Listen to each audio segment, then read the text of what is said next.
Hello, my name is Matthew, and I just finished reading The Adventure of the Mazarin Stone by Sir Arthur Conan Doyle. This is a part of my read along series and book club with Steve Donahue. We're reading murder mysteries in the month of March, and we're reading all of the Sherlock Holmes short stories. And this story, The Adventure of the Mazarin Stone, is one of the strangest and most singular short stories that I've read out of all the ones I've read so far. We're going through all of them. This is one of the strangest, and it's the formula, the format, the way that the story is told is now entirely different. And for these stories, which are kind of known for having um, a strict formula, there's a rigid, structured format. Um, there's a case of the week. Um, Someone bursts in the door, has a story to tell. Sherlock solves it. Watson is involved. Um, that's pretty standard. But for the always, Watson is the one writing these stories. It was only the last story, and we're in the back nine of these short stories anyway. The last one was The Adventure of the Blanched Soldier, which was written by Sherlock Holmes. Otherwise, all of these cases have come from um, the files and documents and the writings of Watson. And so it's either Watson writing the story, or in the last case, the last short story, The Adventure of the Blanched Soldier, we have a single story that's written by Sherlock. This one, the Mazarin Stone, shockingly, is written entirely in the third person.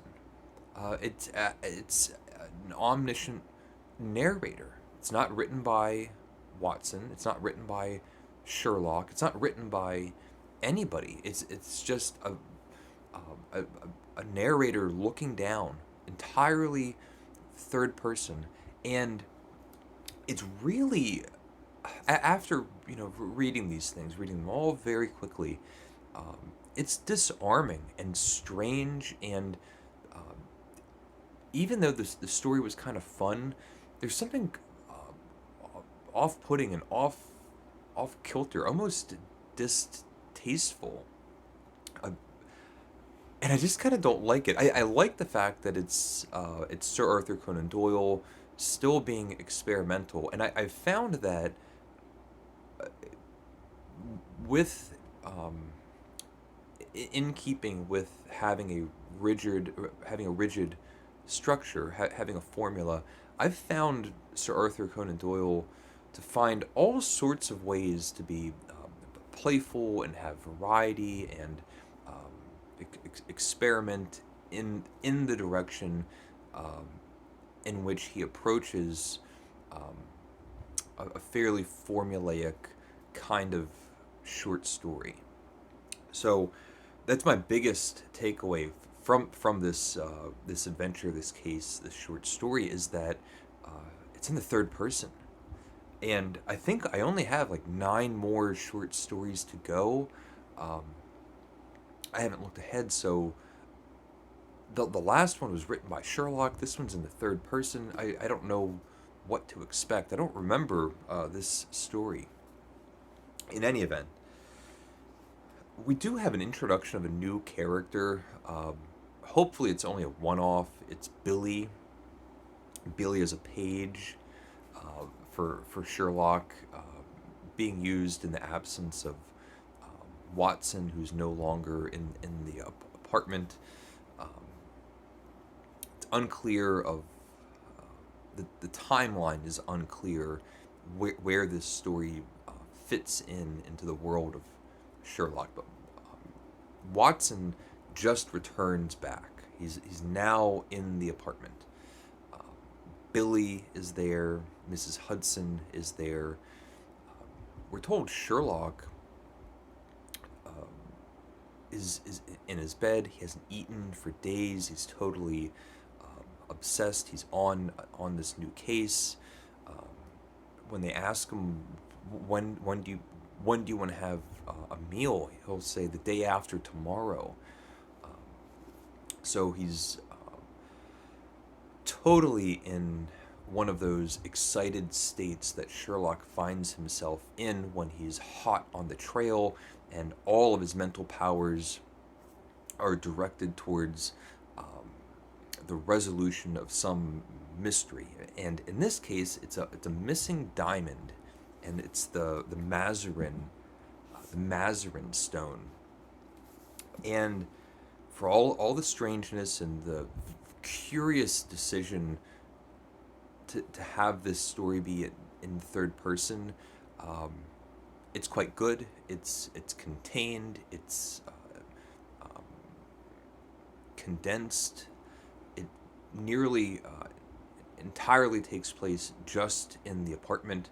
Um, the mystery, the resolution, the explanation of what's happening.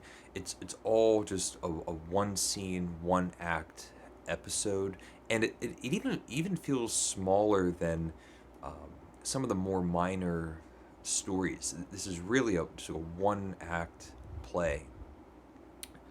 Um, a diamond has gone missing. We're told it's the rarest, most expensive, the biggest, the best diamond in the world.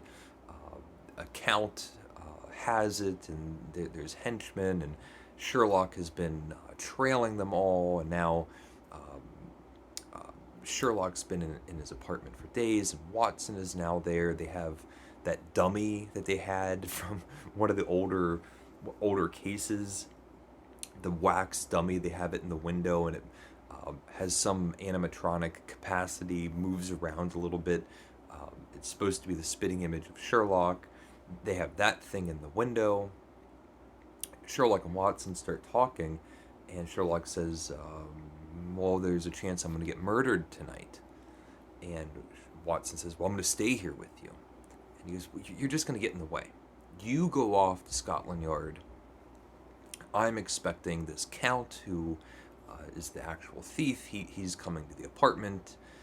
Tells Billy when the guy gets here, let him up, even if I'm not in the room, bring him in. So Watson goes off. He's going to go to Scotland Yard. The chief investigator on this case is now a bit of an adversary.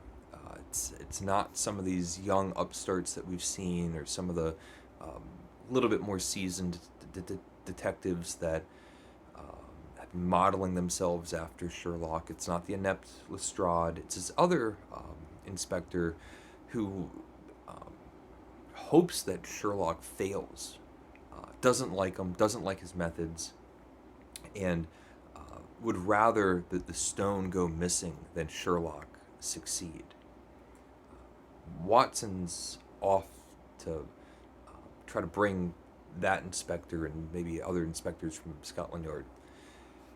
So we have this count that comes in, the main player of this adversarial one-act play comes into the apartment. Sherlock is not there, but the dummy at the window, quietly reading, is visible and apparent. And so we get this count who's sort of creeping up behind the dummy, and he has like a cane or a pipe, a wrench, or whatever's in his hand. He's about to whack the dummy over the head, and to his surprise, he hears Sherlock confidently, exuberantly behind him with a quick-witted response to have him swivel on his heels. And then we get this full display of Sherlock at his most eccentric, his most confident, most reckless and careless, nearly kind of moonwalking through the events of what happened, and how the stone had gotten stolen, and the person is physically more imposing and stronger and more dangerous and violent. And if he did attack Sherlock, he could easily kill him. He has weapons, he has a gun, and Sherlock, with his just knowledge of what happened and the way that he can make someone feel as if everything has been revealed, and also his wit, his charm, that general confident demeanor, he's able to easily just settle this person into a state of paused fear and apprehension. And Sherlock explains to him, I'm not after you. I want the stone. If you give me the stone, I don't really care what happens when you walk out the door. It's the stone I'm after. And there's a henchman downstairs. He's a two-fisted boxer. And Sherlock calls him up. Now there's two violent, angry men, and he gets them into this argument where they can settle it over themselves as to what they want to do. Sherlock says, discuss it among yourselves. I'm going to give you 5 minutes. I'm going into the bedroom, totally confident, totally careless. I'm going to go into the bedroom, and I'm going to play my violin. After 5 minutes, I'll come out. If you decide to give me the stone, that's one version of the scenario. If you decide not to, we'll follow another path. He goes into the bedroom, the violin starts playing, and these two bicker. We find out, because the whole mystery is, where is the stone? And this count actually has it on his person. It's in a hidden pocket on him. And they go back and forth, and finally the boxer says, well, let me see it. And they're over at the window where that dummy display is, and he pulls out the stone. Well, there's been a switcheroo. The violin hasn't stopped playing, but the dummy is now really Sherlock Holmes. And with a jump, a surprise, a leap of Sherlock Holmes, he grabs the stone out of the person's hand. They admit defeat, and now Sherlock has the stone. He solved the case, has it in his possession. The inspectors show up. We have the criminals, and this inspector that is hoping that Sherlock would fail doesn't quite yet know where the stone is. They know who took it, and the inspector is explaining it's not necessarily who took it who is in the most trouble. It's going to be who received it. So who did they sell it to? Who did they give it to? The person that's in possession of the stone is going to be the one that's surely arrested with the harshest, most severe penalty. And Sherlock says to this kind of new nemesis at Scotland Yard, well, I think you're going to have to arrest yourself. And then we have, the puffed up new hotshot inspector saying, now this is outrageous. In 20 years of being at Scotland Yard, I've never been so disrespected, and on and on. Sherlock says, well, why don't you reach into your pocket? And he pulls out the stone. So now there's been a prank. Sherlock had slipped the stone into his coat pocket at the very beginning of the interaction. He's found his criminal.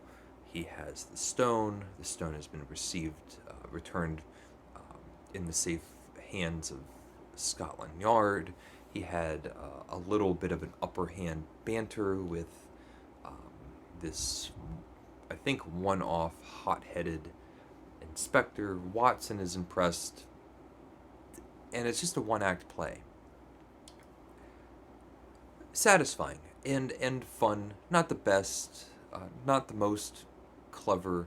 Sherlock is a little bit outside of even his most eccentric characteristics, but more theatrical. This is an extreme version of a theatrical Sherlock. Still just very strange. I can't get my mind uh, entirely apart from the fact that it's a third person story. As I was reading it, I kept thinking, is it written by Mrs. Hudson? Is it written by this Billy boy? But anyway, The Adventure of the Mazarin Stone. So let me know if you've read it. Thank you for watching. Please leave a comment if you would like, and take care.